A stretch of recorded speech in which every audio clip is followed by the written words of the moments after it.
Hello everyone, this is Silky Khanna. So let us start with lecture 4 of teaching aptitude. The topics that we would be covering are professional competence, social competence and 21st century teaching competencies which are required in a teacher. So moving on to our very first slide and starting with teaching competencies. So सबसे पहले तो हम competence शब्द का मतलब समझते हैं. तो देखिए competence का मतलब यहाँ पर लिखा हुआ है excellent capability. कैपेबिलिटी का मतलब क्या होता है? Ability to do something, not just to do something but ability to do और परफॉर्म और एग्जीक्यूट समथिंग, किसी भी कार्य को करने की क्षमता. But why this word excellent has been added? ये एक्सीलेंट वर्ड क्यों ऐड किया गया है यहाँ पे? क्योंकि देखिए नॉर्मल सिचुएशन में अपनी एबिलिटी साबित करना, प्रूव करना काफ़ी आसान होता है. प्रॉब्लम होती है डिफ़िकल्ट सिचुएशन में, जब सिचुएशन बहुत ही स्ट्रेसफुल हो या अनइमेजिनेबल सिचुएशन एक टीचर के सामने आ जाए जैसी कि उसने कभी इमेजिन ही नहीं करी थी, बहुत ही स्ट्रेसफुल है, बहुत ही डिफ़िकल्ट है, पहले कभी उसके सामने नहीं आई है. It is a new unique and difficult situation.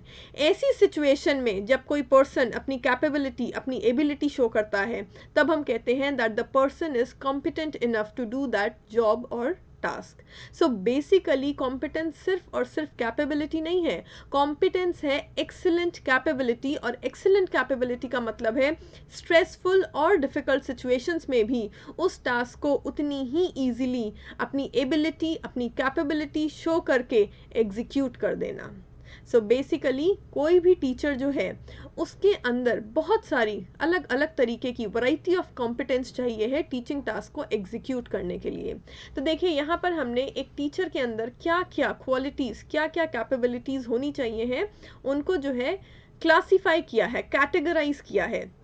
जब आप नोट्स रीड करेंगे तो ये टॉपिक आपको थोड़ा सा लेंदी लगेगा, क्योंकि ये जितने भी पार्ट्स हैं, जितने भी यहाँ पे क्लासिफिकेशन दिए गए हैं कॉम्पिटेंस के, हर एक के अंदर बहुत सारे फैक्टर्स हैं और उन फैक्टर्स को लाइन बाय लाइन रट्टे नहीं लगाना है, याद नहीं करना है.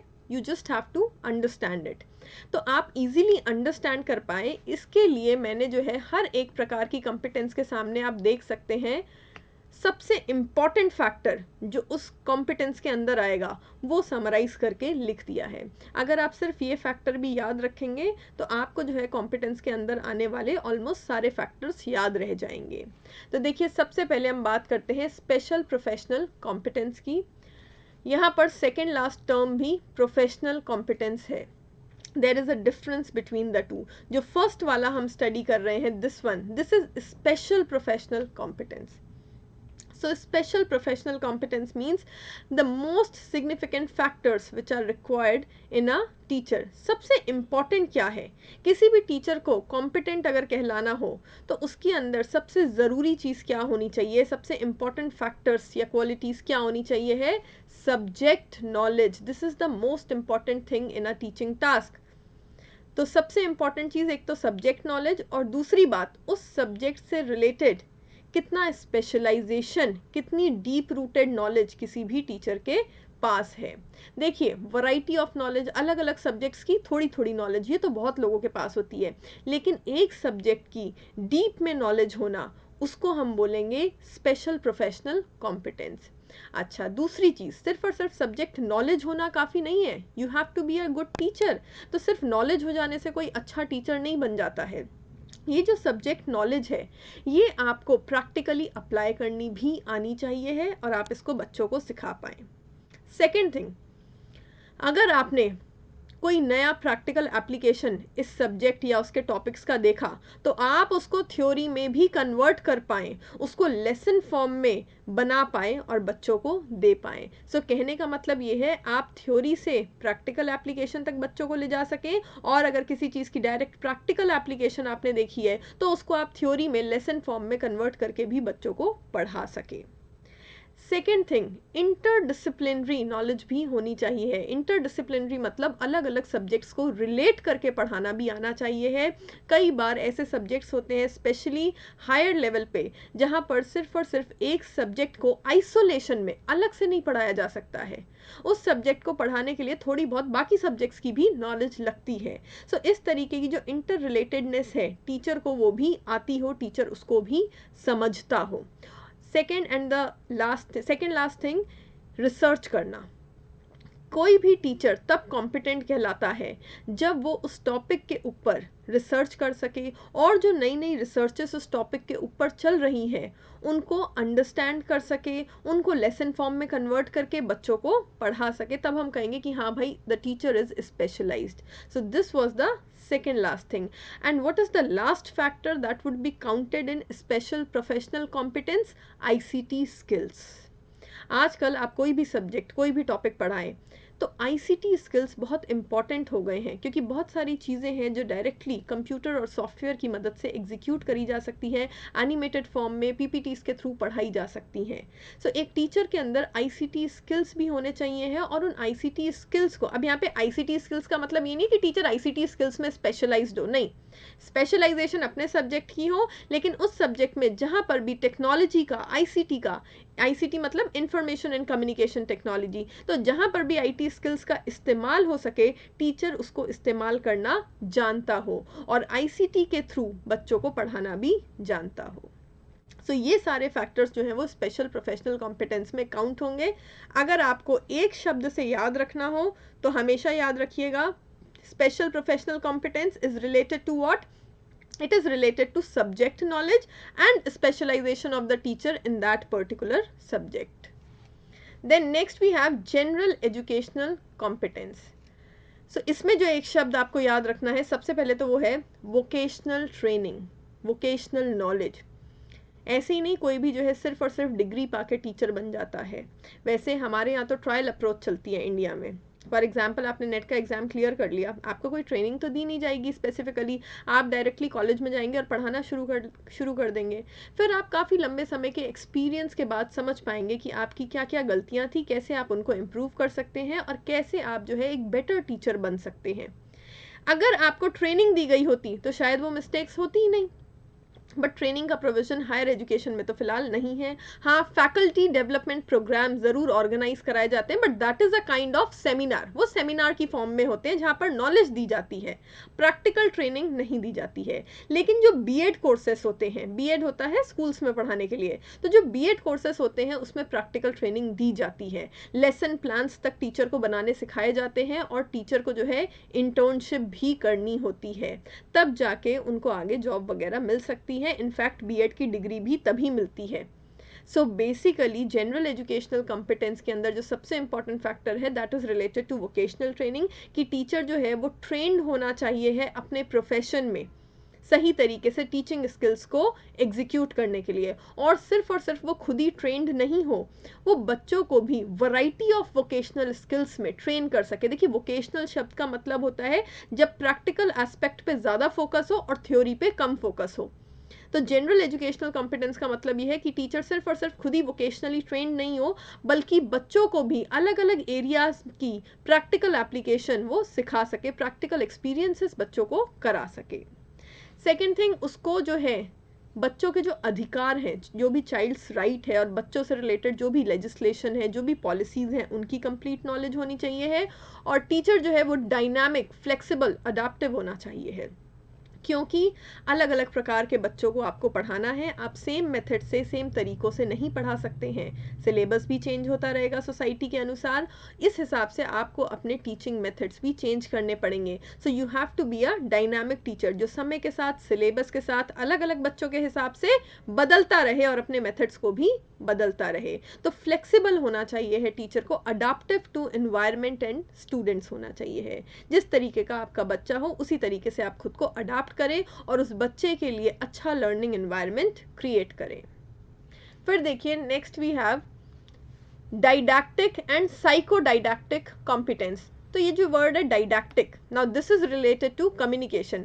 भाई पहले वाले में था सब्जेक्ट नॉलेज होनी चाहिए, सेकंड वाले में आ गया कि आपके पास ट्रेनिंग होनी चाहिए है, टीचिंग स्किल्स होने चाहिए हैं. लेकिन सब्जेक्ट नॉलेज और ट्रेनिंग होने के बावजूद इंपॉर्टेंट क्या है? Communication skills. तभी तो आप वो सब्जेक्ट नॉलेज, वो टीचिंग स्किल्स जो आपने सीखे हैं उनके थ्रू वो सब्जेक्ट नॉलेज बच्चों को दे पाएंगे. जब आप ठीक तरीके से कम्युनिकेट करना जानते हो तभी आप कन्वे कर पाएंगे चीज़ों को स्टूडेंट्स तक. तो देखिए इसमें जो एक चीज़ आपको याद रखनी है that is content delivery through proper communication. सही प्रकार से कम्युनिकेट करके अपनी बात को स्टूडेंट्स तक कन्वे करना, that is known as didactic competence. अच्छा, कम्युनिकेट करने के लिए क्लास में क्या चाहिए होता है? Teaching methods, teaching aids. Teaching methods मतलब एक टीचर के पढ़ाने का स्टाइल, टीचर के पढ़ाने का तरीका सही होना चाहिए है। भाई टीचर जो है वो लेक्चर दे के भी पढ़ा सकता है, टीचर जो है वो ग्रुप डिस्कशन करा के भी पढ़ा सकता है। So there are various methods जो कि हम आगे पढ़ेंगे डिटेल में। सो बेसिकली सही टीचिंग मेथड्स का इस्तेमाल किया जाए और सही टीचिंग एड्स का भी इस्तेमाल किया जाए। एक टीचर खुद से चूज करता है कि वो सिर्फ ओरल डिक्टेशन दे के पढ़ाएगा, या वो ब्लैक बोर्ड पे पढ़ाएगा, या वो पीपीटी बना के पढ़ाएगा। So it depends on teacher कि वो कौन सा वाला टीचिंग एड इस्तेमाल करके स्टूडेंट्स को पढ़ाएगा। तो जो कम्युनिकेशन होता है कंटेंट का, वो डिपेंड करता है टीचिंग मेथड्स पे, टीचिंग एड्स पे। सो डाइडैक्टिक कॉम्पिटेंस का मतलब है एप्रोप्रिएट टीचिंग मेथड्स और एप्रोप्रिएट टीचिंग एड्स का क्लास में इस्तेमाल करना, ताकि आप सही तरीके से कम्युनिकेट कर सकें।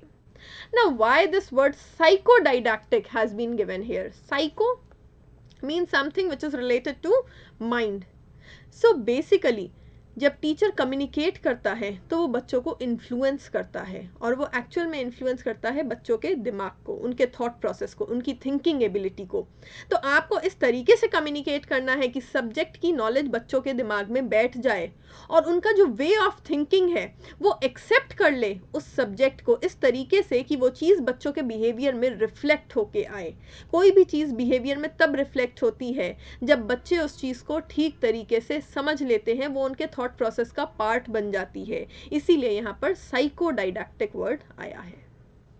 Moving on to next one, diagnostic and interventional competence. So diagnosis word हमने पहले भी पढ़ा है। डायग्नोसिस हम करते हैं थ्रू ऑब्जर्वेशन। ऐसा नहीं है कि टीचर क्लास में जाके चुपचाप बच्चों को देखता रहता है, नहीं। लेकिन ऐसा भी नहीं है कि क्लास में जाके टीचर सिर्फ पढ़ाता रहता है। दोनों काम साइमल्टेनियसली चलते हैं। क्लास में टीचर जाता है, हमें लगता है कि वो पढ़ा रहा है, लेकिन वो पढ़ाने के साथ साथ हमें ऑब्जर्व भी करता है। इनफैक्ट जो स्कूल टीचर होते हैं वो आपकी छोटे से छोटी हरकत आपके पेरेंट्स को पीटीएम में बता देते हैं। कैसे बता देते हैं? इंटरव्यू लेते हैं आपका? नहीं, वो आपको ऑब्जर्व करते रहते हैं क्लास में, आपको पता भी नहीं चलेगा, but they will observe. So diagnosis करना है ऑब्जर्वेशन के थ्रू, ये जानने के लिए कि बच्चों को किस किस तरीके की प्रॉब्लम्स आ रही हैं, उनकी क्या स्ट्रेंथ्स है, क्या लिमिटेशंस है, क्या वीकनेसेस हैं। लेकिन सिर्फ और सिर्फ इतना जान लेना, डायग्नोसिस कर लेना काफ़ी है? नहीं। जब हमने जान ही लिया है कि बच्चे की प्रॉब्लम क्या है, तो उसका हम सॉल्यूशन भी तो देंगे। Now that is termed as interventional competence. Interventional, to interfere with what is happening with the student. बच्चे के साथ क्या हो रहा है, उसको क्या प्रॉब्लम्स आ रही हैं, वो क्या मुश्किलें फेस कर रहा है, उस चीज़ में इंटरवीन कीजिए, सॉल्यूशन दीजिए। उस प्रॉब्लम का रूट कॉज पकड़ने के बाद, रूट कॉज फाइंड आउट करने के बाद जब आप सॉल्यूशन देंगे, तब कहलाएगा कि आपने इंटरफेयर किया बच्चे की प्रॉब्लम के साथ। So that is interventional competence. So observation and solution, ये दो चीज़ें याद रखनी है आपको डायग्नोसिस एंड इंटरवेंशनल कॉम्पिटेंस में। लेकिन डायग्नोसिस किस किस चीज़ का हो सकता है? देखिए क्लास में, अभी हम क्लास की बात कर रहे हैं, तो क्लास में सबसे पहले तो स्टूडेंट की स्ट्रेंथ का, लिमिटेशंस का, वीकनेसेस का, बच्चों की प्रॉब्लम का। सेकेंड थिंग, बच्चे जो है सोशली आपस में फ्रेंडली हैं या नहीं हैं, एक दूसरे के साथ एडजस्ट कर पा रहे हैं क्लास में या नहीं कर पा रहे हैं, बिकॉज अलग अलग एरियाज़ के स्टूडेंट्स आते हैं, तो सोशल बिहेवियर उन लोगों का एक दूसरे के प्रति कैसा है, इस चीज़ को लेके भी डायग्नोसिस किया जाता है। इसके अलावा कुछ बच्चे होते हैं जो नॉर्मल बच्चों से अलग होते हैं, who are known as gifted students. तो जो गिफ्टेड स्टूडेंट्स होते हैं उनके अंदर क्या स्पेशल डिसऑर्डर्स ऑफ लर्निंग है, जैसे कि आपने एक बीमारी सुनी होगी डिसलेक्सिया, जिसमें बच्चा ठीक से रीड वगैरह नहीं कर पाता है। तो इस तरीके के जो स्पेशल डिसऑर्डर्स हैं वो किन स्टूडेंट्स को हैं? अगर वो नहीं पढ़ पा रहे हैं तो क्यों नहीं पढ़ पा रहे हैं? जानबूझ के नहीं पढ़ रहे हैं या उनको एक्चुअल में कोई मेडिकल प्रॉब्लम है? और अगर उनको डिसलेक्सिया वगैरह टाइप का कुछ भी है, ऐसा कोई भी स्पेशल डिसऑर्डर है, तो ऐसे स्टूडेंट को कैसे पढ़ाया जाए, ऐसे स्टूडेंट के लिए किस तरीके का लर्निंग एनवायरनमेंट जो है वो क्रिएट किया जाए, ये सारी चीज़ें डायग्नोस्टिक एंड इंटरवेंशनल कॉम्पिटेंस में आएंगी। Next we have managerial and normative competence. Managerial शब्द है, नॉर्मेटिव शब्द है, तो एक ही शब्द याद रखिए आप इसके साथ, एडमिनिस्ट्रेशन। एक टीचर जो है वो क्लास में जाके अटेंडेंस भी लेता है, आपके टेस्ट भी लेता है, आपको मार्क्स भी देता है, आपका रिजल्ट भी बनाता है। सो बेसिकली ये सारा काम किस कैटेगरी में आएगा? एडमिनिस्ट्रेशन की कैटेगरी में आएगा। तो एक टीचर का काम जो है अपनी क्लास को ठीक तरीके से मैनेज करना, क्लास का एटमॉस्फेयर, क्लास का एनवायरनमेंट सही तरीके का बना के रखना। बहुत ज़्यादा डिसिप्लिन भी नहीं चाहिए है, लेकिन बहुत ज़्यादा फ्रेंडलीनेस भी नहीं होनी चाहिए है। इतना अच्छा एनवायरनमेंट हो कि स्टूडेंट्स जो है वो टीचर को इज्जत भी दे, डिसिप्लिन में भी रहे और अपनी प्रॉब्लम्स भी टीचर तक कम्युनिकेट कर सके, फीडबैक दे सके, बहुत ज़्यादा डरे हुए भी नहीं हों। इसके अलावा जितना भी पेपर वर्क वगैरह होता है जो कि क्लास में स्टूडेंट्स के लिए किया जाता है, वो सारा मैनेजरियल एंड नॉर्मेटिव कॉम्पिटेंस में आएगा। And not just in the class, सिर्फ अटेंडेंस और रिजल्ट्स बनाने की बात नहीं है। बहुत सारा एडमिनिस्ट्रेटिव काम ऐसा होता है जो कि एक टीचर स्कूल के लिए भी परफॉर्म करता है। जैसे कि जब CBSE वगैरह वाले इंस्पेक्शन के लिए आते हैं, तब भी बहुत सारा पेपर वर्क होता है जो कि एक टीचर परफॉर्म करता है। तो स्कूल के लिए और क्लास के अंदर जो कुछ भी काम किया जा रहा है related to administration, that would come under managerial and normative competence. But एक चीज़ और मैं बता दूं, नॉर्मेटिव नॉर्मेटिव का स्पेसिफिक मतलब होता है व्हाट ऑट टू बी, क्या होना चाहिए है, what is ideal. So what should be the ideal situation of your class, ये कौन तय करता है? ये एक्चुअल में जो हमारी एजुकेशन अथॉरिटीज़ हैं, इन्होंने बहुत सारे रूल्स एंड रेगुलेशंस बना रखे हैं टीचर्स के लिए, और टीचर्स को उनको फॉलो करना पड़ता है। सो नॉर्मेटिव मतलब व्हाट ऑट टू बी, क्या होना चाहिए है, क्या होना चाहिए है, क्या आइडियल है, वो डिपेंड करता है कि क्या रूल्स एंड रेगुलेशंस, क्या पॉलिसीज़ एजुकेशन अथॉरिटीज़ ने बनाई हुई हैं। तो ऐसी सारी पॉलिसीज़ और रूल्स एंड रेगुलेशन की नॉलेज एक टीचर को होनी चाहिए है, और वो उसको फॉलो भी करे, प्रैक्टिस भी करे। फिर देखिए next we have professional and personality cultivating competence. सबसे पहले प्रोफेशनल शब्द की बात करते हैं। तो प्रोफेशनल से मतलब है कि कोई भी टीचर जो है वो अपने एरिया में उसके पर्टिकुलर जो सब्जेक्ट है, उस पर्टिकुलर सब्जेक्ट में होने वाली रिसर्च में कंट्रीब्यूट कर सके। इसके अलावा अपने ही प्रोफेशन के जो और कोलीग्स हैं उनके साथ अच्छा नेटवर्क, अच्छा रिलेशनशिप बना के रखें। And the most important thing, किसी भी प्रोफेशन के जो कोड ऑफ एथिक्स होते हैं, जो कोड ऑफ बिहेवियर होता है, उसको फॉलो करें। टीचर जो है उसको हमेशा स्टूडेंट के साथ एक डिस्टेंस मेंटेन करके रखना चाहिए। फ्रेंडलीनेस सिर्फ वहीं तक ठीक है जहाँ तक बच्चा आपसे अपनी सब्जेक्ट रिलेटेड या क्लासरूम और स्कूल रिलेटेड प्रॉब्लम्स डिस्कस कर रहा है, उसके आगे नहीं जाना है। सो इसे हम कहेंगे professional code of ethics, professional code of behaviour. वो टीचर को पता होना चाहिए, वो उसको फॉलो करें। और इसके अलावा अपनी अच्छी प्रोफेशनल नेटवर्किंग सेम फील्ड के कोलीग्स के साथ मेंटेन करके रखें। इसी के साथ है personality cultivating competence. Personality, teacher जो है बच्चे की पर्सनालिटी और कम्युनिकेशन स्किल्स का फॉर्मेशन करता है क्लासरूम में। तो एक टीचर का काम है बच्चे के अंदर सही क्वालिटीज़, सही ट्रेट्स और गुड हैबिट्स को इनकलकेट करना, ताकि बच्चे का करेक्ट एटीट्यूड फॉर्मेशन हो सके। एटीट्यूड एक बहुत ही इनहेरेंट चीज़ होती है।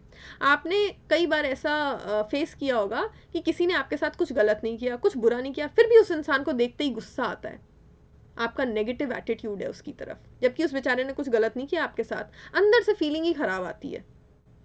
और कभी कभी किसी इंसान ने आपके साथ कितना भी कुछ बुरा क्यों नहीं किया हो, फिर भी आपको उस इंसान पे बहुत प्यार आता है।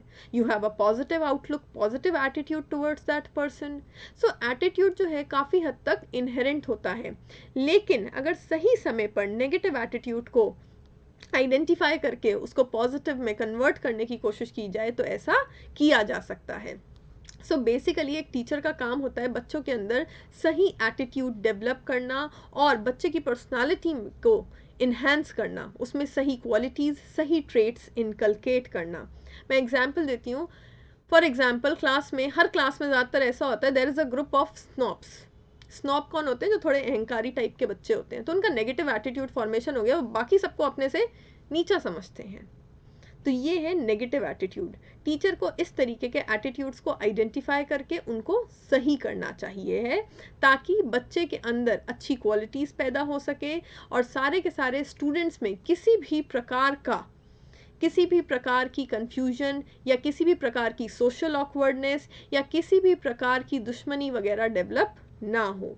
सारे के सारे बच्चे एक ही क्लास का पार्ट हैं, तो वो एक ही क्लास में फ्रेंडली बिहेवियर शो करें, एक दूसरे की मदद करें। सो एक दूसरे के प्रति मतलब पॉजिटिव एटीट्यूड रखें, तब जाके हम बोलेंगे कि करेक्ट एटीट्यूड फॉर्मेशन हुआ है। और याद रखिए, बात सिर्फ और सिर्फ क्लास के स्टूडेंट्स की नहीं है, बच्चा जिनसे भी मिलता है हर किसी की तरफ उसका नज़रिया अच्छा होना चाहिए है। और नज़रिया, एटीट्यूड सिर्फ इंसानों के लिए नहीं होता है, एटीट्यूड चीज़ों की तरफ भी होता है। पढ़ाई की तरफ भी किसी का एटीट्यूड नेगेटिव हो सकता है कि यार पढ़ाई से तो कुछ मिलना ही नहीं है। Basically there is a student जो ये सोचता है कि भाई मैं टॉप तो नहीं कर सकता, 90 अबव तो ला नहीं सकता मैं, और अगर मैं 70-80 ले भी आऊँगा तो भी मुझे कौन सा अच्छा कॉलेज मिल जाएगा, तो भाई हम तो 40-50 में ही खुश हैं। इस तरीके का एटीट्यूड भी हो सकता है किसी बच्चे में। तो आपको उसको समझाना चाहिए कि 90 प्लस मार्क्स स्कोर करना ही सब कुछ नहीं है। अगर आप 70-80 तक का भी स्कोर कर रहे हैं, that is good enough, because her college में एडमिशन सिर्फ और सिर्फ 12th के स्कोर के बेसिस पे नहीं होता है। There are entrance exams also, लेकिन कहीं कहीं पे एंट्रेंस एग्जाम में बैठने के लिए भी 70 या 75 प्लस मार्क्स आने ज़रूरी होते हैं, फर्स्ट डिवीजन लानी ज़रूरी होती है। So basically there can be numerous attitudes of a student. वो हो सकते हैं चीज़ों के प्रति, पढ़ाई के प्रति, एक दूसरे के साथ पढ़ने वाले बच्चों के प्रति, उन सबको सही करना है। And the last one that we have is social, psycho social and communicative competence. तो सबसे पहले हम सोशल शब्द से स्टार्ट करते हैं।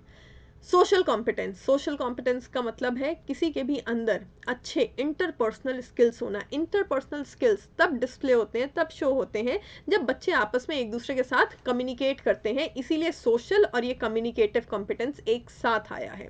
जब हम किसी से बातचीत करते हैं, जब हम किसी को अपनी फीलिंग्स कम्युनिकेट करते हैं, तब हमारा सोशल बिहेवियर दिखता है। सो बेसिकली हमारा सोशल बिहेवियर किस तरीके का होना चाहिए? इस तरीके का होना चाहिए है कि हम हर किसी के साथ एडजस्ट कर सकें, हर किसी की फीलिंग्स को समझ सकें, हम किसी की भी फीलिंग्स को हर्ट नहीं करें, किसी को इन्फीरियर फील नहीं कराएं। सो बेसिकली इसमें जो एक वर्ड सबसे पहले तो आपको याद रखना है, दैट इज सोशल एडजस्टमेंट। अच्छा, दूसरी चीज़, सिर्फ और सिर्फ बच्चों पे अप्लाई नहीं होती है ये चीज़, टीचर जो है वो खुद भी सोशली एडजस्ट करना जानता हो, उसके खुद के अंदर भी ये कॉम्पिटेंस होनी चाहिए है। वो खुद सोशली एडजस्ट करना जानता होगा, तभी तो वो अपने बच्चों को ये स्किल सिखा पाएगा, अपने स्टूडेंट्स को सिखा पाएगा। सो बेसिकली सोशल एडजस्टमेंट, दूसरों की इमोशनल कंडीशन को समझ के उनसे सही तरीके से बात करना, किसी को भी हर्ट नहीं करना, किसी को भी इन्फीरियर फील नहीं कराना, सबकी हेल्प करना, ये सारे सोशल स्किल्स कहलाते हैं। So correct social behaviour should be developed in students. बच्चों के अंदर सही सोशल बिहेवियर टीचर को डेवलप करना चाहिए है, और टीचर का खुद का भी सोशल बिहेवियर अपने कुलीग्स के साथ, अपने प्रोफेशन में काम करने वाले लोगों के साथ, स्कूल और हायर एजुकेशन अथॉरिटीज़ के साथ और बच्चों के साथ सही होना चाहिए है। Psycho social, now why this word psycho has been mentioned here again? अगर मुझे दूसरे की इमोशनल सिचुएशन समझनी है तो मुझे दिमाग लगाना पड़ेगा। अगर मैं दूसरे के साथ इंटरैक्ट कर रही हूँ तो सामने वाले को किसी भी तरीके से मैं हर्ट ना कर दूँ, तो मुझे सोच समझ के बात करनी पड़ेगी, इसीलिए साइको वर्ड आया है। सो बेसिकली अपना दिमाग इस्तेमाल करके सही तरीके से दूसरों से कम्युनिकेशन करना चाहिए है, ताकि आपके अंदर सही सोशल बिहेवियर और सही तरीके के सोशल एडजस्टमेंट स्किल्स डेवलप हो सकें। Plus next thing we have favourable working environment. Obvious सी बात है, अगर क्लास में सारे बच्चे एक एमिएबल और फ्रेंडली रिलेशनशिप बना के रखेंगे, एक दूसरे को एनकरेज करेंगे, एक दूसरे को मोटिवेट करेंगे, तो वर्किंग एनवायरनमेंट टीचर के लिए बहुत ही फेवरेबल होगा। और सिर्फ इतना ही नहीं, टीचर खुद भी अगर अपने कोलीग्स के साथ एक अच्छा प्रोफेशनल नेटवर्क मेंटेन करके रखेगा, अच्छे सोशल बिहेवियर्स डिस्प्ले करेगा, तो भी उसके लिए अपना जो प्रोफेशनल एनवायरनमेंट है, जो प्रोफेशनल वर्किंग एनवायरनमेंट है, वो काफ़ी अच्छा होगा, काफ़ी पॉजिटिव होगा, और ऐसे केसेस में काम करने में ज़्यादा आसानी होती है। अब मैं आपको एक एग्जांपल देती हूँ। हमारे यहाँ पर स्टार्टिंग से ही बहुत ज़्यादा डिफ्रेंसिएशन करना सिखा दिया जाता है बच्चों को, प्लस ये सिखा दिया जाता है कि ये काम तुम्हारा है, ये काम तुम्हारा नहीं है। क्लास को साफ करने का काम स्वीपर का है, बच्चों का नहीं है। क्यों? डिफ्रेंसिएशन तो यहीं पे आ गया। क्लास तो हमने यहीं पे क्रिएट कर दी कि भाई बच्चे हाथ नहीं लगाएंगे कूड़े करकट को, वो तो हाई क्लास है और स्वीपर हाथ लगाएगा। तो इस तरीके की चीज़ें बच्चों के माइंड में बचपन से डाल दी जाती हैं। अगर हम जापान वगैरह के स्कूल्स देखें तो वहाँ पे 3rd 4th क्लास तक जो सबसे ज़्यादा एम्फेसिस होता है, जो सबसे ज़्यादा फोकस होता है, वो पढ़ाई पर नहीं होता है, बच्चों के अंदर सही एथिकल और सही सोशल स्किल्स डेवलप करने पर होता है। थर्ड फोर्थ क्लास तक तो सिर्फ और सिर्फ उनको अच्छा मॉरल बिहेवियर सिखाया जाता है, और प्लस हमेशा ही वो अपने स्कूल की, अपनी क्लास की सफाई वगैरह खुद करते हैं, कोई स्वीपर वगैरह नहीं होता है वहाँ पे, वो खुद ही क्लीन करते हैं अपनी सराउंडिंग्स। तो उनके यहाँ इस तरीके का डिफ्रेंसिएशन बच्चों के दिमाग में आता ही नहीं है, कोई काम नीचा, कोई काम ऊपर नहीं है, कोई सुपीरियर नहीं है, कोई इन्फीरियर नहीं है। तो इसी तरीके की चीज़ें हमारी इंडियन सोसाइटी में भी सिखाई जानी चाहिए है, ताकि स्टार्टिंग से ही सही प्रकार का सोशल बिहेवियर बच्चों में डेवलप किया जा सके। सो बेसिकली ये जो क्लासिफिकेशन हमने अलग अलग किया है, ये क्लासिफिकेशन अगेन मैं रिपीट कर रही हूँ, नोट्स में पढ़ेंगे। जितना कुछ भी मैंने एक्सप्लेन किया है, जो भी फैक्टर्स मैंने बोले हैं, वो सब नोट्स में लिखे हुए हैं एक्सप्लेनेशन में। जब आप रीड करेंगे आपको काफ़ी लेंदी लगेगा और मिक्स हो जाएगा। आप कैसे याद रखेंगे कि क्या चीज़ स्पेशल प्रोफेशनल कॉम्पिटेंस का पार्ट है, क्या चीज़ जनरल एजुकेशनल कॉम्पिटेंस का पार्ट है। तो इसीलिए याद रखिएगा, इनके सामने जो मैंने एक एक दो दो वर्ड्स लिखे हैं, दिस इज़ द समरी। जैसे कि स्पेशल प्रोफेशनल कॉम्पिटेंस के अंदर सब कुछ सब्जेक्ट रिलेटेड होगा और स्पेशलाइजेशन रिलेटेड होगा। सो इस तरीके से आप याद रख सकते हैं कि कौन सी वाली कॉम्पिटेंस के अंदर कौन से मेजर फैक्टर्स को इंक्लूड करना है और कौन से को नहीं। ऑल्दो इतना भी डिफिकल्ट नहीं है। कॉम्पिटेंस के आगे जो नाम लिखा हुआ है, जैसे डायग्नोस्टिक हो गया, प्रोफेशनल हो गया, डाइडैक्टिक हो गया, मैनेजेरियल हो गया, सोशल हो गया, ये अपने आप में रिफ्लेक्ट कर रहे हैं कि इनके क्या मीनिंग है और इनके अंदर कौन कौन से फैक्टर्स इंक्लूड किए जाएंगे। Moving on to next slide.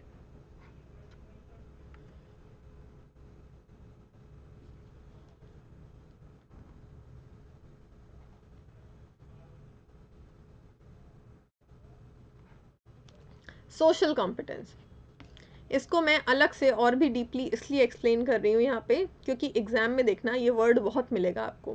Statement वाले जो क्वेश्चन आते हैं उसमें सोशल कॉम्पिटेंस से रिलेटेड काफ़ी कुछ आता है, और मैं आपको एक एग्जाम्पल देके पहले समझा देती हूँ कि किस थॉट प्रोसेस के अकॉर्डिंग आपको आंसर करना है। फॉर एग्जाम्पल, क्वेश्चन आ गया कि ये स्टेटमेंट्स दे रखी हैं और इसमें से आइडेंटिफाई करो कौन सी स्टेटमेंट सोशल कॉम्पिटेंस के लिए एक पॉजिटिवली कॉन्ट्रीब्यूटिंग फैक्टर नहीं है। अब उसमें जो है एक सेंटेंस में लिखा हुआ है मास्टरी ओवर द सब्जेक्ट। अब बच्चे क्या सोचते हैं कि भाई टीचर है, तो टीचर की कॉम्पिटेंस का तो सबसे इंपॉर्टेंट पार्ट है कि उसको सब्जेक्ट रिलेटेड नॉलेज होनी चाहिए है, तो वो उसको सही मान लेते हैं। लेकिन आप शब्द पढ़ो, क्वेश्चन में लिखा है social competence, mastery over the subject, subject की नॉलेज होना, ये सोशल कॉम्पिटेंस का पार्ट नहीं है। इसी वजह से मैंने आपको पहले वाली स्लाइड में क्लासिफिकेशन दिखाया है, क्योंकि एग्जाम में वर्ड आता है सोशल कॉम्पिटेंस, आइडेंटिफाई करो कि कौन सी स्टेटमेंट सही है और वो सोशल कॉम्पिटेंस के लिए कंट्रीब्यूटिंग फैक्टर है। बच्चे सिर्फ इतना देख लेते हैं, हाँ भाई मास्टरी ओवर द सब्जेक्ट है तो ये तो होना ही चाहिए है। अरे भाई सोशल कॉम्पिटेंस का पार्ट नहीं है मास्टरी ओवर द सब्जेक्ट। सो कहने का मतलब है एग्जाम में ज़रूर देखिएगा कि कौन सी कॉम्पिटेंस से रिलेटेड क्वेश्चन जो है वो पूछा जा रहा है। अगर सोशल कॉम्पिटेंस से रिलेटेड क्वेश्चन पूछा जा रहा है तो इसके लिए पॉजिटिवली कॉन्ट्रीब्यूटिंग फैक्टर्स क्या होंगे? इसके लिए पॉजिटिवली कॉन्ट्रीब्यूटिंग फैक्टर्स होंगे दूसरे की साइकोलॉजी को समझना, सही तरीके का सोशल बिहेवियर डिस्प्ले करना, सही तरीके से दूसरों के साथ कम्युनिकेट करना, ये सोशल कॉम्पिटेंस का पार्ट कहलाएंगे। फिर देखिए one more thing, learning social, emotional and cognitive skills and a variety of social behaviors that are appropriate to a given interpersonal situation। एक एक शब्द से समझो, इंटरपर्सनल सिचुएशन, जब दो लोग आपस में बात कर रहे हैं। तो सोशल बिहेवियर कहाँ रिफ्लेक्ट होता है, कहाँ देखने को मिलता है? जब ऑब्वियस सी बात है लोग आपस में बात कर रहे होते हैं, तो सोशल कॉम्पिटेंस सबसे ज़्यादा देखने को मिलती है और सबसे ज़्यादा डिस्प्ले करी जाती है जब लोग आपस में बात कर रहे हों। Next thing, variety of social behaviours. Why variety? क्या एक ही तरीके का बिहेवियर आप जो है अपने क्लास के सारे बच्चों के साथ दिखा सकते हैं, या सारे बच्चे आपस में सेम तरीके से इंटरेक्ट करते हैं? नहीं, कोई किसी का बहुत अच्छा फ्रेंड होता है, कोई थोड़ा कम अच्छा फ्रेंड होता है, कोई सिर्फ जान पहचान वाला होता है। तो हर किसी के साथ अलग अलग तरीके का बिहेवियर बच्चे डिस्प्ले करते हैं, first thing. Second thing, situation पे भी डिपेंड करता है। कोई गुस्से में है तो उस तरीके से उससे बात करी जाएगी, कोई अच्छे मूड में है तो उस तरीके से उससे बात करी जाएगी।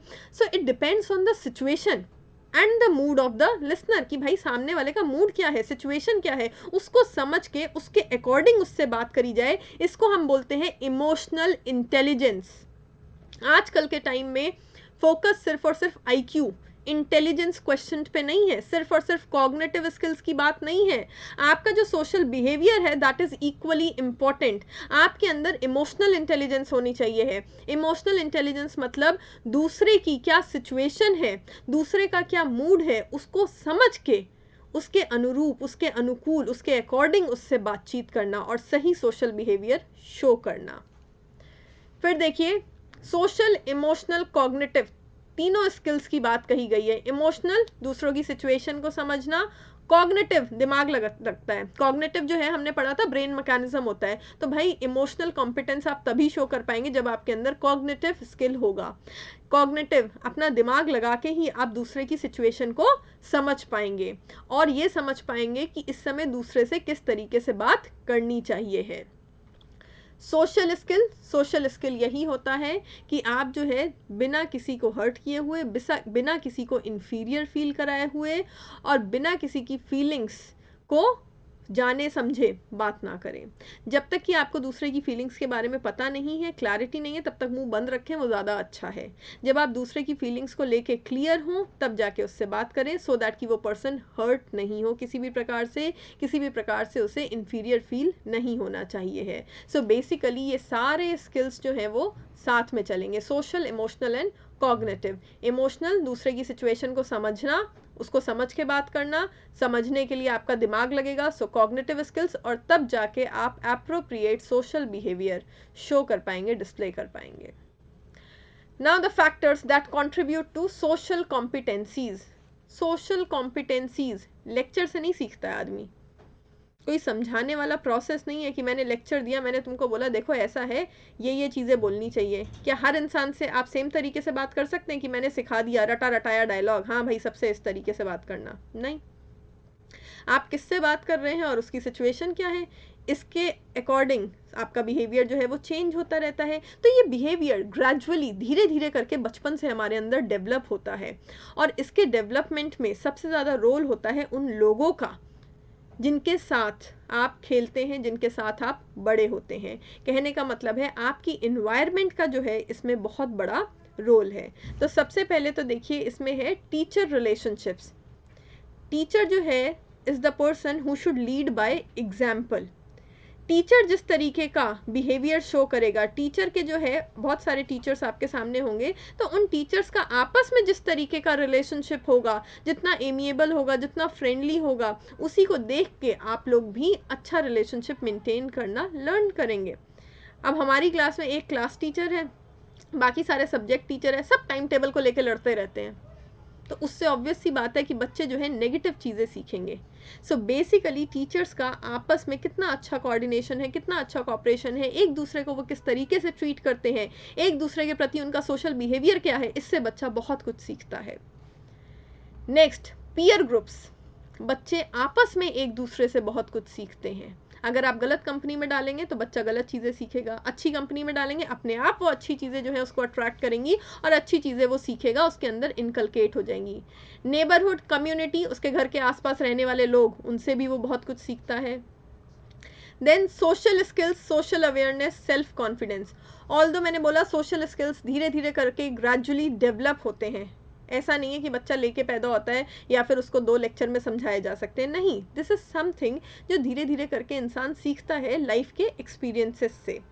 फिर भी कुछ सोशल स्किल्स ऐसे हैं जो प्रैक्टिकली ट्रेनिंग के थ्रू इम्पार्ट किए जा सकते हैं। For example role playing. Class में टीचर अलग अलग बच्चों को अलग अलग रोल्स देके ये समझा सकता है कि उसको किस तरीके से दूसरे पर्सन के साथ बिहेव करना चाहिए है। सो बहुत ज़्यादा तो नहीं, लेकिन हाँ डायरेक्टली क्लास में भी थोड़े बहुत सोशल स्किल सिखाए जा सकते हैं। सोशल अवेयरनेस, बच्चा कितना अवेयर है कि उसके साथ रहने वाले लोग, उसके साथ क्लास में पढ़ने वाले स्टूडेंट्स जो हैं उनकी क्या सिचुएशन है। भाई जब हम दूसरों से बातचीत करते हैं, हमारा जो सोशल बिहेवियर डिस्प्ले होता है that depends on our social awareness, कि हम अवेयर कितने हैं। कई बार ऐसा होता है कि हम जानबूझ के किसी को हर्ट नहीं करना चाहते हैं, लेकिन हमें पता ही नहीं था कि सामने वाले की सिचुएशन क्या है। लेट्स से एक स्टूडेंट है, उसका रिजल्ट आया, वो फेल हो गया, हमें पता नहीं था और हमने जो है उसको ये बोल दिया, अरे भाई तू तो पास हो गया होगा। हमने उसको हर्ट कर दिया because we were not aware of the situation, हमें पता ही नहीं था। सो बेसिकली सोशल अवेयरनेस होना बहुत ज़रूरी है। एंड सेल्फ कॉन्फिडेंस, कई बार हम खुद भी दूसरों से बात करने में हिचकिचाते हैं। कई बार ऐसा होता है कुछ लोग बिल्कुल चुप रहते हैं तो सामने वाला कहता है देखो एटीट्यूड शो कर रहा है, वो एटीट्यूड नहीं होता है हर बार। बच्चे जो है वो शाय भी होते हैं, इंट्रोवर्ट भी होते हैं, उनको दूसरों से बोलने में, बातचीत करने में हेजिटेशन होती है, हिचकिचाहट होती है, तो वहाँ पर सेल्फ कॉन्फिडेंस की कमी है। हर बार वो नेगेटिव एटीट्यूड में काउंट नहीं किया जा सकता। तो सेल्फ कॉन्फिडेंस होना चाहिए है दूसरों के साथ बातचीत करने के लिए। And social and interpersonal communication, जितना ज़्यादा चुप रहोगे उतना कम सीखोगे, जितना ज़्यादा एक दूसरे से बातचीत करोगे उतना ज़्यादा सीखोगे। ऐसा तो हो नहीं सकता कि लाइफ में कभी भी कोई किसी से बात करते टाइम उनको हर्ट नहीं करे। कभी ना कभी भूल सबसे हो जाती है, कभी ना कभी ऐसा ज़रूर होता है कि हमें सामने वाले की सिचुएशन पता नहीं है, या हम गुस्से में हैं कुछ गलत बोल जाते हैं। कभी कभी हम बहुत ज़्यादा गुस्से में होते हैं तो हम अपने पेरेंट्स को ही बहुत कुछ बोल जाते हैं जो कि हमें नहीं बोलना चाहिए है। सो बेसिकली बाद में हमें रियलाइज़ होता है कि हमने बहुत गलत किया, लेकिन एक बार अगर हमें रियलाइज़ कर लिया और हमारे अंदर थोड़ी भी बुद्धि है तो नेक्स्ट टाइम जब हमें गुस्सा आएगा ना तब हम रिपीटेडली ये गलत हरकत नहीं करेंगे। सो कहने का मतलब ये है कि this is something which comes by experience. गुस्से को पहली बार में आदमी कंट्रोल नहीं कर सकता है, बट धीरे धीरे करके गुस्से को भी कंट्रोल करना आ जाता है। So all these things are majorly dependent on experience और आपके अंदर सेल्फ कंट्रोल कितना है। मुझे किसी ने हर्ट कर दिया, मैं जाके उसके ऊपर चिल्लाऊं। कुछ लोग डायरेक्टली जाके चिल्ला देते हैं, बुरा भला बोल देते हैं। कुछ लोग उस बात को पी जाते हैं, शांत रहते हैं, और फिर जब सही समय होता है तब जाके सामने वाले को समझाते हैं कि आपने गलत कहा था। लेकिन हर इंसान शांत नहीं रह सकता। सो अगेन, जिस इंसान ने ये स्किल सीख लिया कि शांत कैसे रहना है, एकदम से दूसरों पे नहीं चिल्लाना है, सिचुएशन को शांत होने दो, नॉर्मल होने दो, और फिर आप दूसरों से सही तरीके से बातचीत कीजिए, उन्हें समझाइए, तो उन्होंने मतलब जो है सही तरीके का सोशल बिहेवियर डिस्प्ले करना सीख लिया। सो बेसिकली सोशल, बहुत सारे लोगों के साथ बातचीत करना, सोसाइटी में रहना, सोसाइटी का जो कोड ऑफ कंडक्ट है, सोसाइटी के जो नॉर्म्स हैं उनको फॉलो करना, और इंटरपर्सनल कम्युनिकेशन, आपस में सही प्रकार से बातचीत करना सीख लिया, तो उनको हम बोलेंगे कि उन्होंने सोशल बिहेवियर की कला में एक्सेल कर लिया। लेकिन ये तब होगा जब आप बार बार फ्रीक्वेंटली कम्युनिकेट करेंगे। अगर आपने देखा होगा जो लोग बचपन में चुप रहते हैं और कॉलेज तक भी चुप रहते हैं, वो लाइफ टाइम ऐसा होता है कि उनके अंदर एक नेचर डेवलप हो जाता है कि वो इंट्रोवर्ट और शाय हो जाते हैं, क्योंकि उनके अंदर एक तो सेल्फ कॉन्फिडेंस की कमी होती है, दूसरा करने को बात नहीं होती है। ये भी बहुत बड़ा फैक्टर होता है। क्यों? ज़्यादा कम्युनिकेट ही नहीं किया है, ज़्यादा बातचीत करी नहीं है कभी किसी से। तो उनको बोलो कि किसी के साथ कॉन्वर्सेशन स्टार्ट करो, वो कहेंगे यार क्या बात करें, समझ में ही नहीं आ रहा क्या बात करें। ये भी बहुत बड़ी प्रॉब्लम होती है, बिकॉज उन्होंने इंटरपर्सनल कम्युनिकेशन कभी ज़्यादा किया ही नहीं है। सो कहने का मतलब ये है कि ये सारे फैक्टर्स जो हैं वो सोशल कॉम्पिटेंस को इन्हांस करने में मदद करते हैं। एक टीचर का इन सारे फैक्टर्स पर फोकस होना चाहिए है, सो दैट बच्चे के अंदर अच्छे कम्युनिकेशन स्किल्स डेवलप हो सके, सोशल कॉम्पिटेंस डेवलप हो सके, और अगर बच्चे के अंदर सोशल कॉम्पिटेंस होगा तो कहीं ना कहीं उसकी पर्सनैलिटी भी बहुत इन्हांस होगी। भाई, जो इंसान सोशल होना नहीं जानता है वो कल को इंटरव्यूज़ कैसे फेस करेगा, कल को ग्रुप डिस्कशंस होंगे, मीटिंग्स होंगे, जब वो जॉब के लिए जाएगा तो उनको कैसे फेस करेगा, कैसे मैनेज करेगा। सो इसीलिए सोशल कॉम्पिटेंस बहुत इंपॉर्टेंट है पर्सनालिटी डेवलपमेंट के लिए। आपको जो चीज़ याद रखनी है, एग्जाम में जब क्वेश्चन आए मेक श्योर देख लेना कि कौन सी वाली कॉम्पिटेंस के बारे में बात हो रही है। अगर बात सोशल कॉम्पिटेंस की हो रही है तो वहाँ पे ये फैक्टर्स इंपॉर्टेंट है, relationship, interpersonal communication, social awareness, self confidence, ये होंगे answers. Mastery over the subject वगैरह को टिक मत कराना सोशल कॉम्पिटेंस में, वो इसका पार्ट नहीं होता है। सो आई होप आपको क्लियर हो गया होगा सोशल कॉम्पिटेंस के बारे में। Moving on to next slide.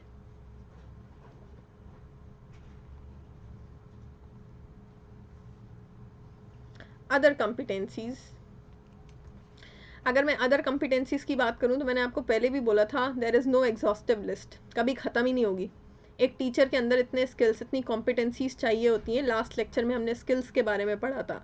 So numerous है, लेकिन हमने मेजर सारे कवर कर लिए हैं। तो देखिए उसके अलावा क्या हो सकते हैं। To perform complex pedagogical duties. अब ये जो पेडागॉगी शब्द है इसका मतलब क्या होता है?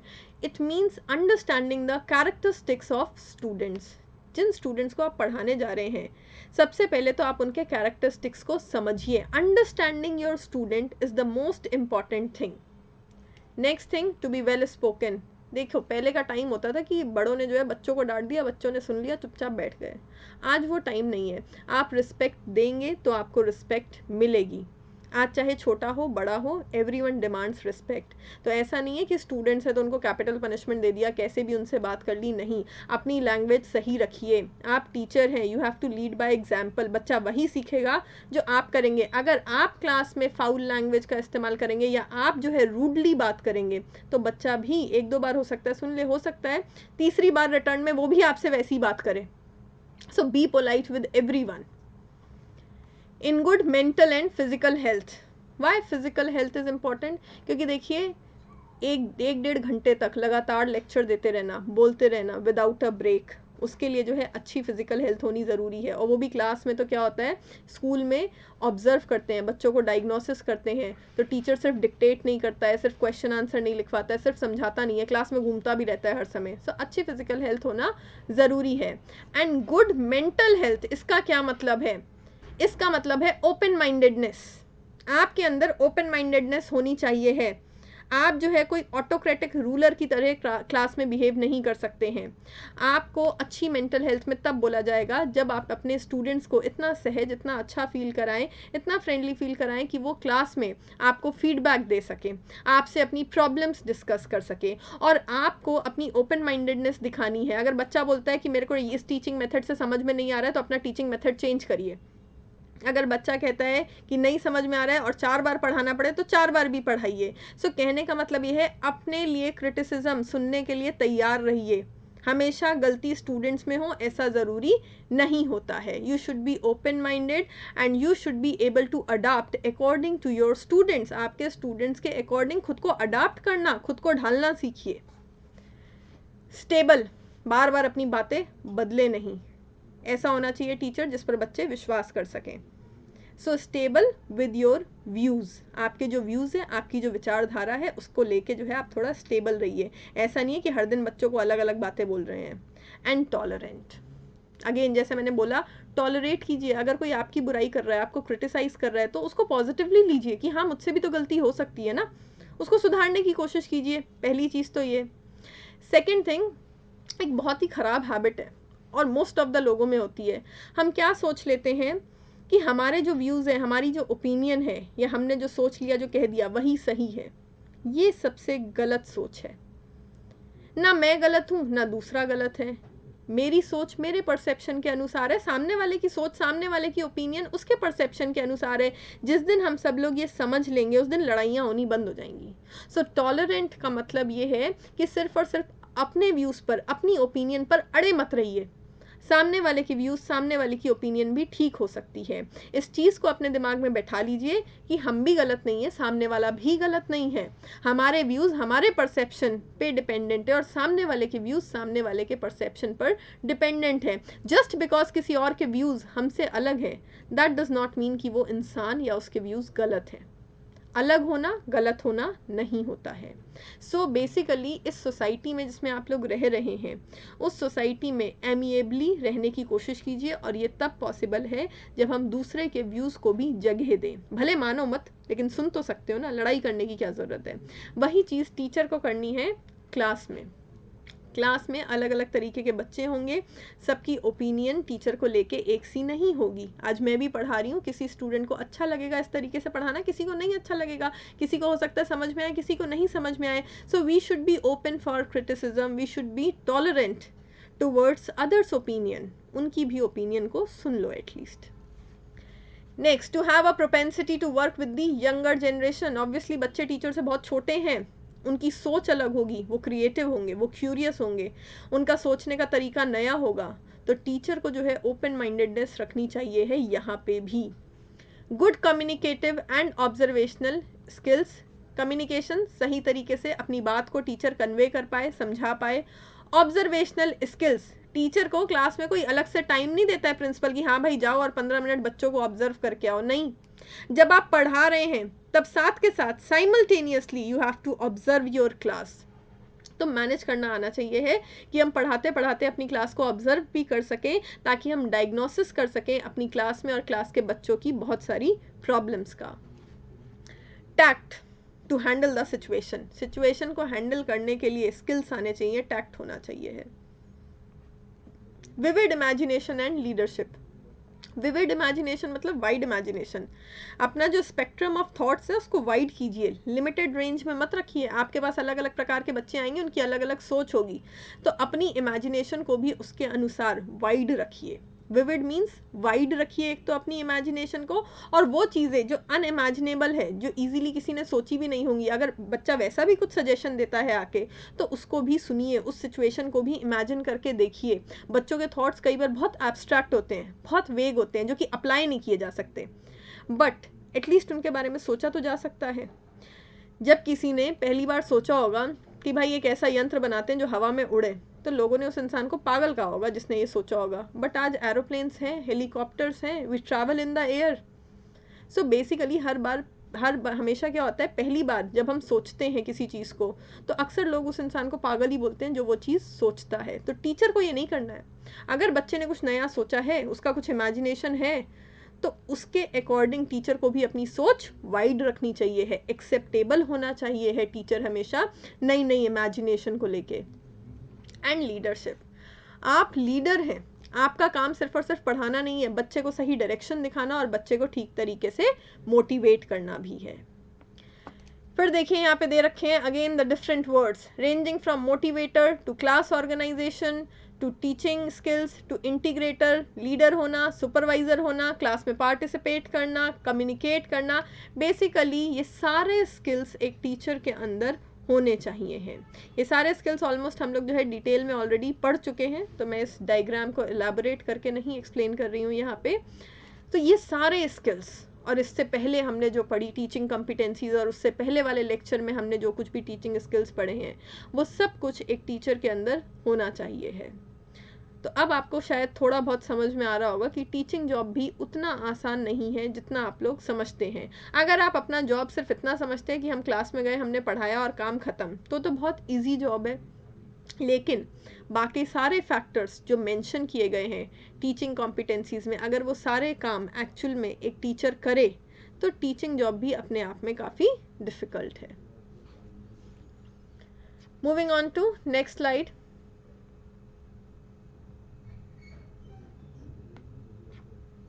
ओके, सो बेसिकली अपने प्रोफेशनल करियर के दौरान एक टीचर जो है अलग अलग लेवल से पास करता है। तो वो लेवल्स कौन से हैं?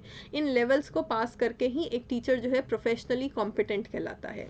तो सबसे पहले है फर्स्ट लेवल, पेडागॉजिकल एबिलिटी। सबसे पहले एबिलिटी होनी चाहिए। सबसे पहली चीज़ तो पेडागॉगी शब्द का मैंने क्या मतलब बताया। Pedagogy means when you are understanding the characteristics of your students. सबसे पहले कुछ भी करने से पहले अपने स्टूडेंट्स को समझिए, उनके कैरेक्टरिस्टिक्स को समझिए, वो क्या चाहते हैं, उनको किस तरीके से पढ़ाया जा सकता है, उनकी क्यूरियोसिटी क्या है, उनका इंटरेस्ट एरिया क्या है। सबसे पहले इन चीज़ों को समझिए। तो पेडागॉजिकल एबिलिटी हम किसको बोलेंगे? Characterised by detailed knowledge of the subject. First and foremost thing, primarily important thing is detailed knowledge of the subject. Then skill, perfected teaching skills. Second level में बात आती है स्किल की।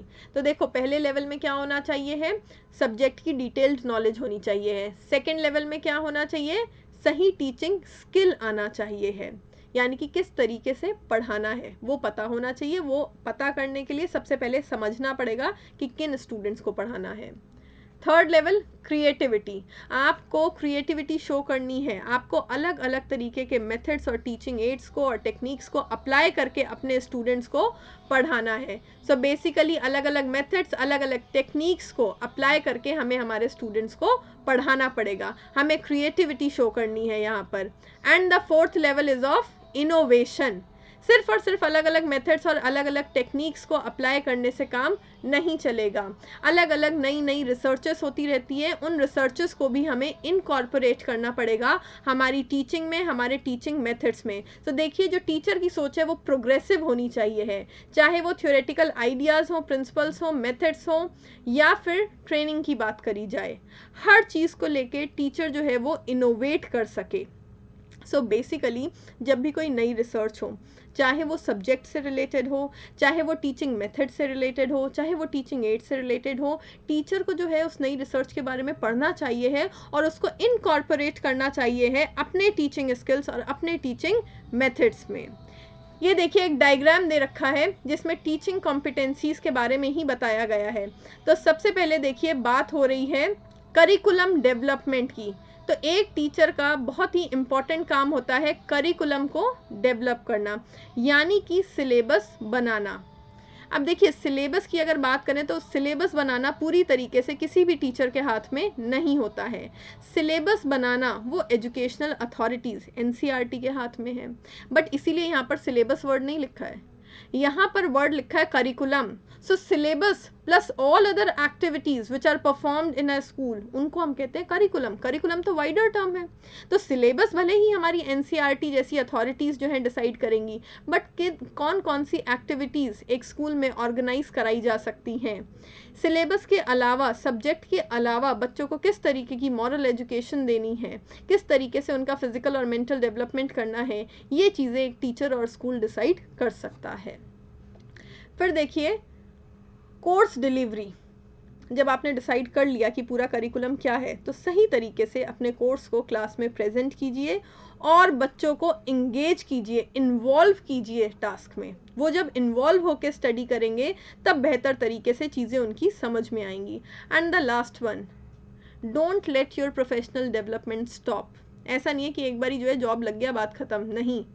फैकल्टी डेवलपमेंट प्रोग्राम्स होते हैं, training programmes होते हैं, seminars होते हैं। एक टीचर की नॉलेज को इन्हांस करने के लिए, अपग्रेड करने के लिए उनको अटेंड करते रहिए, सो दैट जो भी नई नई रिसर्चेस हो रही हैं आपके एरिया में, आपकी फील्ड में, आपको जो है उनके बारे में जानकारी मिलती रहे। आप अपने प्रोफेशन, अपने एरिया को लेके आउटडेटेड कभी भी मत होइए। हमेशा जो है अपडेट रहना चाहिए है इन सारी चीज़ों को लेके। सो बेसिकली हम कह सकते हैं कि ये जो डायग्राम में दे रखा है और ऊपर ये जो 4 लेवल दे रखे हैं, ऑलमोस्ट सेम चीज़ें हैं। इन लेवल्स में भी कहा गया है कि सबसे पहले तो सब्जेक्ट की डिटेल्ड नॉलेज होनी चाहिए है, टीचिंग स्किल आना चाहिए है, आप किस तरीके से पढ़ाएंगे उसको हमने मेथड्स और टेक्निक्स बोला है, और आप इनोवेटिव होने चाहिए। तो हम कह सकते हैं प्रोफेशनल डेवलपमेंट कौन सा वाला हो गया, इनोवेशन वाला। जो भी नई डेवलपमेंट्स हो आपके प्रोफेशन में, आपके सब्जेक्ट में, उन इनोवेशंस को आप इनकलकेट करते रहें अपने क्लासरूम में भी। फिर देखिए इसके अलावा सबसे पहले है इंगेजमेंट। इंगेजमेंट का मतलब है कि बच्चों को जो है आप इन्वॉल्व करें। तो आप इन्वॉल्व कैसे करेंगे, जब आपके पास सही प्रकार का टीचिंग स्किल होगा, तब आप बच्चों को इंगेज कर पाएंगे, क्लास में इन्वॉल्व कर पाएंगे। फिर देखिए करिकुलम डेवलपमेंट, ये फर्स्ट वाला लेवल हुआ जिसमें बात करी गई है सब्जेक्ट नॉलेज की, क्योंकि करिकुलम डेवलपमेंट का मतलब सिर्फ और सिर्फ सिलेबस बनाना नहीं है। सिलेबस तो एनसीईआरटी वाले बना देंगे, कौन कौन सी एक्टिविटीज़ ऑर्गेनाइज करी जा सकती हैं, क्या सब्जेक्ट पढ़ाना है, ये सब चीज़ें जो हैं कहीं ना कहीं सब्जेक्ट नॉलेज का करिकुलम डेवलपमेंट का पार्ट बनेंगी। और कोर्स डिलीवरी, किस तरीके से आप अपने कंटेंट को प्रेजेंट करते हैं, वो कहलाएगा मेथड्स एंड एड्स। सही टीचिंग मेथड, सही टीचिंग एड्स का इस्तेमाल करके आपको क्लास में पढ़ाना है। सो वो कहलाएगा कोर्स डिलीवरी, कि आप किस तरीके से कंटेंट को क्लासरूम में प्रेजेंट कर रहे हैं। सो बेसिकली है क्या, 4 चीज़ें इंपॉर्टेंट हैं। सबसे पहले सब्जेक्ट की नॉलेज, सही टीचिंग स्किल होना, सही टीचिंग मेथड्स और सही टीचिंग एड्स का इस्तेमाल करके क्लास में कंटेंट को डिस्क्राइब करना, पढ़ाना, और जो भी इनोवेशन हो, जो भी नई नई रिसर्चेस हो, उनको जो है टाइम टू टाइम इनकलकेट करते रहना। यानी कि टीचर को डायनामिक होना चाहिए है, फ्लेक्सिबल होना चाहिए है। बातें यही 4 सबसे इम्पॉर्टेंट है, शब्द अलग अलग हो जाते हैं बस। इसीलिए मैंने कहा रट्टे लगाने से काम नहीं चलेगा। टीचिंग में सिनोनिम्स आ जाते हैं, पर्यायवाची शब्द आ जाते हैं। आपको इम्पॉर्टेंट चीज़ें याद रखनी है, आपको इम्पॉर्टेंट चीज़ें इस तरीके से याद रखनी है कि वो आपके थॉट प्रोसेस का, आपके वे ऑफ थिंकिंग का पार्ट बन जाए, ताकि आप इजीली एग्जाम में क्वेश्चन आंसर कर सकें, चाहे वो किसी भी फॉर्म में आए। फिर देखिए moving on to next slide.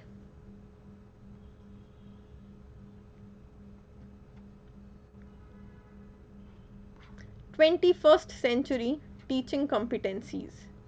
अब ऐसे कौन से नए स्किल्स हैं जो स्पेसिफिकली 21st सेंचुरी में चाहिए हैं? तो सबसे पहले तो आप ये डायग्राम देखो।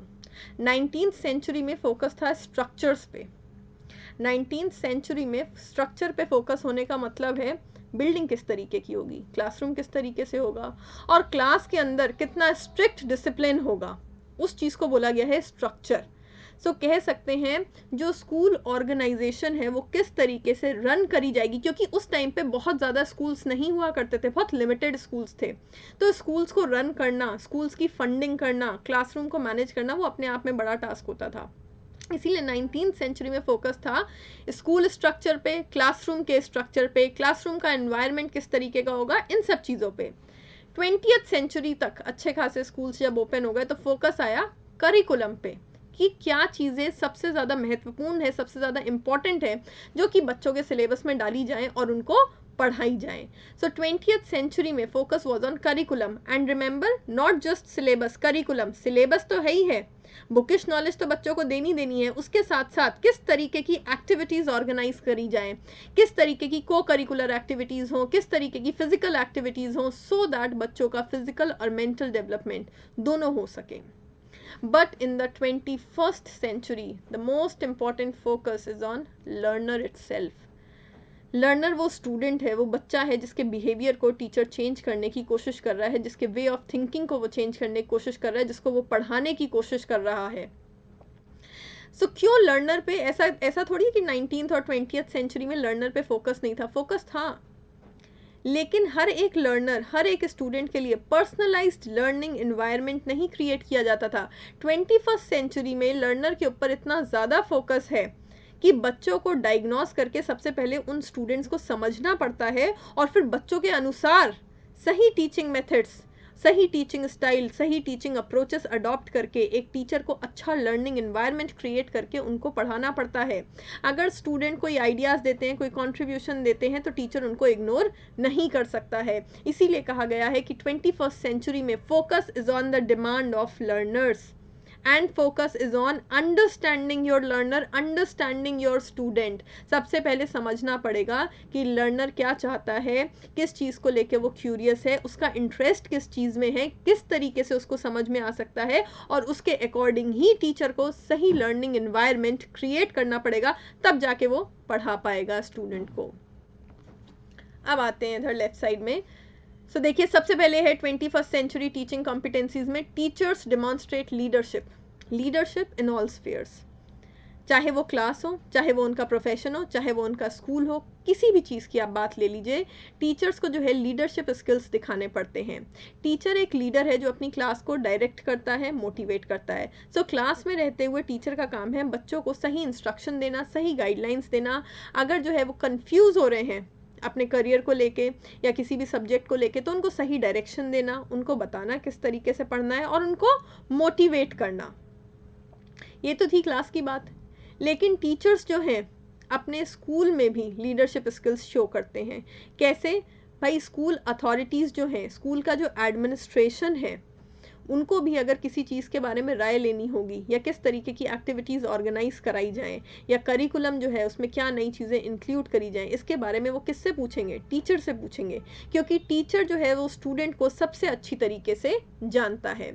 सो बेसिकली टीचर्स जो है वो लीडरशिप स्किल्स स्कूल के इम्प्रूवमेंट प्लान बनाने में भी शो करते हैं। एक स्कूल हमेशा इम्प्रूव करना चाहता है, तो स्कूल का क्या इम्प्रूवमेंट प्लान होगा, कैसे उसको इम्प्रूव किया जाता है, इन सब में भी टीचर का बहुत बड़ा रोल होता है। फिर बात आती है प्रोफेशन की। जो टीचर्स हैं उनको अपने प्रोफेशन में भी लीडरशिप स्किल्स शो करने पड़ते हैं, कंट्रीब्यूट करना पड़ता है। भाई, टीचिंग प्रोफेशन में भी कोई तो होगा ना जो कोड ऑफ एथिक्स बनाता होगा, वो भी टीचर्स ही होंगे। कोई तो होगा जो सिलेबस बनाता होगा, कोई तो होगा जो पॉलिसीज़ बनाता होगा, वो सब भी कौन है? टीचर्स हैं। तो टीचर्स को वहाँ पे भी लीडरशिप स्किल्स डिमॉन्स्ट्रेट करने हैं। Next we have teachers establish a respectful environment for a diverse population of important, the most important thing, diversity. अभी जो है एक क्लास में जो बच्चे बैठते हैं, specially in a country like India, वो अलग अलग कास्ट, अलग अलग कल्चर के होते हैं, यहाँ तक कि अलग अलग रिलीजन के भी होते हैं, उनको आपस में सही तरीके से सोशली एडजस्ट करना सिखाना, एक दूसरे के कल्चर को, एक दूसरे की डाइवर्सिटी को रिस्पेक्ट करना सिखाना, ये एक टीचर का काम है, सो दैट कोई भी इन्फीरियर, कोई भी सुपीरियर फील नहीं करे। अच्छा, दूसरी बात, ये जो रिस्पेक्टफुल इन्वायरमेंट टीचर बनाएगा डाइवर्सिटी को लेके, ये भी हर जगह होगी, क्योंकि टीचिंग प्रोफेशन में भी टीचर्स जो हैं वो अलग अलग रिलीजन, अलग अलग कास्ट, अलग अलग कल्चर के होंगे। यहाँ तक कि कई बार आपने देखा होगा स्कूल्स में, जैसा कि मैंने एग्जांपल दिया था, टाइम टेबल को लेके भी टीचर्स की लड़ाई हो जाती थी कि किसको कौन सा वाला पीरियड चाहिए पढ़ाने के लिए। सो वो भी अलग अलग सब्जेक्ट पढ़ाने वाले टीचर्स हैं, तो वहाँ पे भी डाइवर्सिटी है। मैथ्स का टीचर बोले मेरा तो सबसे डिफिकल्ट टॉपिक है, मेरे को तो 4 पीरियड चाहिए एक दिन में पढ़ाने के लिए। साइंस वाला बोले नहीं, मेरा सबसे डिफिकल्ट है, मुझे चाहिए 4 पीरियड पढ़ाने के लिए। सो डाइवर्सिटी वहाँ पे भी है, अलग अलग सब्जेक्ट पढ़ाने हैं, वहाँ पे भी लड़ाई हो सकती है। सो कहने का मतलब है एक रिस्पेक्टफुल इन्वायरमेंट क्रिएट करना है क्लास में, बच्चों के बीच में, आपस में, टीचर्स को, स्कूल अथॉरिटी और टीचर के बीच में, और प्रोफेशनली भी। Next, teachers know the content they teach. Now the most important thing, पता तो होना चाहिए ना क्या पढ़ाना है। अच्छा, ये कैसे पता चलेगा कि क्या पढ़ाना है? सिर्फ सिलेबस से पता चलेगा कि क्या पढ़ाना है? नहीं, इस चीज़ से भी पता चलेगा जब आप अपने बच्चों को, अपने स्टूडेंट्स को समझ सकेंगे, उनकी क्यूरियोसिटी को समझ सकेंगे, उनका एज क्या है, कितना वो ऑलरेडी प्रीवियस क्लास में पढ़ चुके हैं, उनका मेंटल डेवलपमेंट कितना हो चुका है, प्लस आगे जो है उनको किस स्पीड से पढ़ाया जाए। सो बेसिकली क्या कंटेंट पढ़ाना है वो सिर्फ और सिर्फ सिलेबस पर डिपेंड नहीं करता है, वो सिचुएशन पर, आपके स्टूडेंट्स की एज के अकॉर्डिंग, आपके स्टूडेंट्स का कितना डेवलपमेंट हो चुका है उसके अकॉर्डिंग, उनकी मेंटल फैकल्टीज़ जो हैं इस समय कितनी डेवलप्ड हैं उसके अकॉर्डिंग, इन सब चीज़ों पर भी डिपेंड करता है कि आप जो है कौन सा कंटेंट उनको पढ़ाएंगे। लेट्स से बच्चे 5th क्लास में आ गए, तो आपको 5th का सिलेबस पढ़ाना चाहिए, लेकिन अगर उन्हें 4th क्लास में उन्होंने जो पढ़ा था वो चीज़ें भूल चुके हैं या वो चीज़ें उन्हें क्लियर ही नहीं है, तो आपका बेस ही नहीं है, आप किस बेस पे उन बच्चों को आगे जो है पढ़ाएंगे? तो सबसे पहले तो बेस होना चाहिए है। फिर देखिए next, teachers facilitate learning for their students.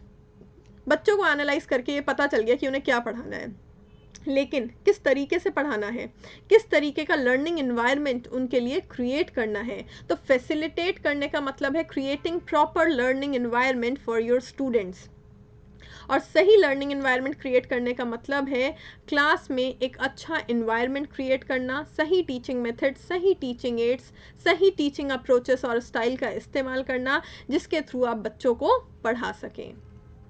And the last one, teachers reflect on their practice. Teachers should lead by example. आप जो कुछ भी बच्चों को सिखाना चाहते हैं वो सब चीज़ें आप सबसे पहले खुद के बिहेवियर में इनकलकेट करें। जब वो चीज़ें आपके बिहेवियर में दिखेंगी तब जाके बच्चा उनको रिफ्लेक्ट करेगा, उनसे सीखेगा। सिर्फ और सिर्फ लेक्चर दे के बच्चा सब कुछ नहीं सीख सकता है। सो बेसिकली टीचर्स जो भी प्रैक्टिस अपने स्टूडेंट्स से अडॉप्ट करवाना चाहते हैं वो प्रैक्टिसेस उनको खुद के बिहेवियर में भी शो करनी चाहिए हैं। Next, which competencies make the biggest difference? Now this is a question. हमने बहुत कुछ पढ़ा, और मैं एक चीज़ बता दूं, ये वाला जो है 21st सेंचुरी टीचिंग कॉम्पिटेंसीज, ये इतना इम्पॉर्टेंट नहीं है। नोट से भी बस एक बार सिर्फ रीड ही करना है इसको, ये डिटेल में पढ़ने की ज़रूरत नहीं है, ये इम्पॉर्टेंट नहीं है। बाकी ये इम्पॉर्टेंट है कि सबसे ज़्यादा इम्पॉर्टेंट कॉम्पिटेंसीज कौन सी हैं, तो वो ये है। देखिए, सबसे पहले इंस्ट्रक्शनल डिलीवरी। क्लास में किस तरीके से कोई भी टीचर इंस्ट्रक्शंस दे रहा है, यहाँ पर इंस्ट्रक्शन देने का मतलब है बच्चों को किस तरीके से गाइड कर रहा है। तो स्टेप बाय स्टेप सीक्वेंस में किसी भी टॉपिक को लेके इंस्ट्रक्शन दिए जाने चाहिए हैं, प्रॉपर लॉजिकल ऑर्डर फॉलो किया जाना चाहिए है क्लास में। इसके अलावा देखिए, इंस्ट्रक्शनल डिलीवरी जब हम कर रहे हैं तो क्या हम सिर्फ इंस्ट्रक्शन दे के छोड़ देंगे? नहीं, हम तो पूरा कंसेप्ट एक्सप्लेन करेंगे। यहाँ पर ये इंस्ट्रक्शनल डिलीवरी एक वाइडर टर्म है, जिसका मतलब है ठीक तरीके से बच्चों को टॉपिक को एक्सप्लेन करना, जिसके लिए सही टीचिंग मेथड्स, अगेन सही टीचिंग एड्स का इस्तेमाल किया जाएगा, प्रॉपर कंटेंट और उस कंटेंट को किस तरीके से डिलीवर करना है, क्या टेक्निक्स अप्लाई करी जाएंगी, ये सारी चीज़ें इंस्ट्रक्शनल डिलीवरी का पार्ट होंगी। Next we have classroom management. कितनी भी अच्छी तरीके से पढ़ा लो, कितनी भी अच्छी इंस्ट्रक्शनल डिलीवरी क्यों नहीं कर लो, अगर क्लासरूम को ठीक से मैनेज ही नहीं कर पाओगे और बच्चे डिसिप्लिन में नहीं रहेंगे, कैसे पढ़ाएंगे आप? सो क्लास का एटमॉस्फेयर, क्लास का इन्वायरमेंट फ्रेंडली होना चाहिए है, लेकिन साथ ही साथ टीचर्स और स्टूडेंट के बीच में ओवर फ्रेंडलीनेस नहीं होनी चाहिए है, एक रिस्पेक्टफुल रिलेशनशिप मेंटेन होना चाहिए है, बच्चे डिसिप्लिन में भी रहें, टीचर जब पूछे तब बच्चे आंसर भी करें, और बच्चे जो है फीडबैक भी दें, अपनी प्रॉब्लम्स भी टीचर के सामने रखें। इस तरीके का इन्वायरमेंट होना चाहिए है, इस तरीके से क्लास को मैनेज करना है। इसके अलावा जब बच्चों को आप कोई नया टॉपिक पढ़ा रहे हैं तो ये ज़रूर देखिएगा कि उनका बेस बना हुआ है कि नहीं। नया टॉपिक पढ़ाना शुरू कर दिया हवा में, पुराना उनको कुछ आता नहीं है, पिछली क्लास में जो पढ़ के आए थे भूल गए, क्या फ़ायदा हुआ पढ़ाने का? सो बेसिकली कहने का मतलब है, जब आप अपनी क्लास मैनेज करें, मेक श्योर ये देखें कि आपके स्टूडेंट्स जो हैं वो इस समय किस लेवल पे हैं, पुरानी क्लास का पढ़ा हुआ उनको याद है कि नहीं है, उनका बेस क्लियर है कि नहीं है। उसके बावजूद ही जब उनकी फाउंडेशन क्लियर हो तभी आप उनको जो है आगे का पढ़ाएं। Formative assessment, formative formation of what, formation of personality, formation of communicative skills. तो एक टीचर का काम क्लास में सिर्फ और सिर्फ सिलेबस कंप्लीट कराना नहीं होता, एक टीचर का काम होता है इस तरीके की एक्टिविटीज़ ऑर्गेनाइज कराना और बच्चों को एनकरेज करना, मोटिवेट करना, ताकि उनके अंदर सही कम्युनिकेशन स्किल्स और सही पर्सनालिटी जो है उनकी डेवलप हो सके। जैसे कि कुछ बच्चे बहुत इंट्रोवर्ट होते हैं, बहुत शाय होते हैं, बोलते नहीं हैं, तो ऐसे बच्चों को एनकरेज करना चाहिए, ऐसे बच्चों से जानबूझ के क्वेश्चंस पूछने चाहिए हैं। और बच्चा अगर गलत आंसर भी करे तो भी हंसना नहीं है, तो भी उसको एनकरेज ही करना है, क्योंकि अगर एक बार आप हंस देंगे तो अगली बार से तो वो बेचारा सही आंसर उसको पता होगा ना, तो भी वो आंसर नहीं करेगा। इसीलिए जो है बच्चे के पर्सनालिटी फॉर्मेशन के लिए, बच्चे के स्किल डेवलपमेंट के लिए टीचर को क्लास में अलग अलग तरीके की एक्टिविटीज़ ऑर्गेनाइज करनी चाहिए हैं। And the last one that we have is personal competencies which are also known as soft skills. तो पर्सनल कॉम्पिटेंसीज में आता है कि एक टीचर जो है उसको अपने लिए भी कुछ स्टैंडर्ड्स, कुछ गोल सेट करने चाहिए हैं, जो कि हाई होने चाहिए लेकिन अनअचीवेबल नहीं। इतने हाई गोल्स मत सेट करो कि वो अनअचीवेबल हो या इमेजिनरी हो, रियलिस्टिक हाई गोल्स सेट करने चाहिए हैं। इसके अलावा टीचर जो है, teacher is the person who should love his और हर वर्क। अगर टीचर जो है अपने काम से प्यार नहीं करेगा, टीचर क्या कोई भी प्रोफेशन में हो इंसान, अगर वो अपने काम से प्यार नहीं करेगा तो वो कभी भी अपडेटेड नहीं रहेगा अपने काम को लेके। बेसिकली आप हमेशा उस चीज़ के बारे में स्टडी करते रहें, लर्न करते रहें, अपडेटेड रहें। इसके लिए बहुत ज़रूरी होता है that you should have a love for your profession, आप अपने प्रोफेशन से प्यार कर सकें।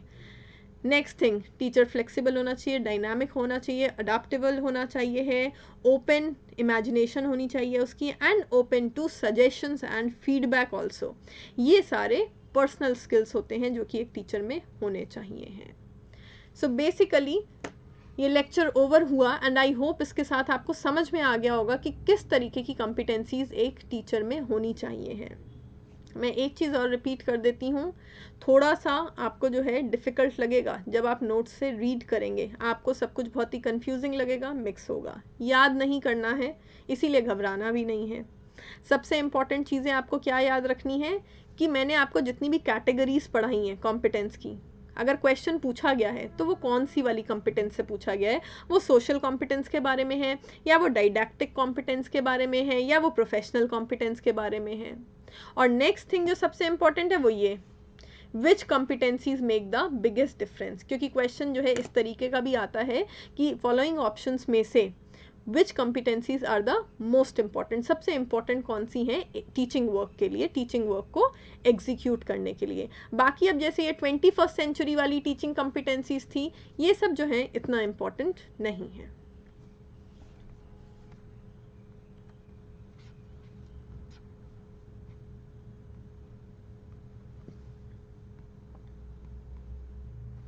Thank you.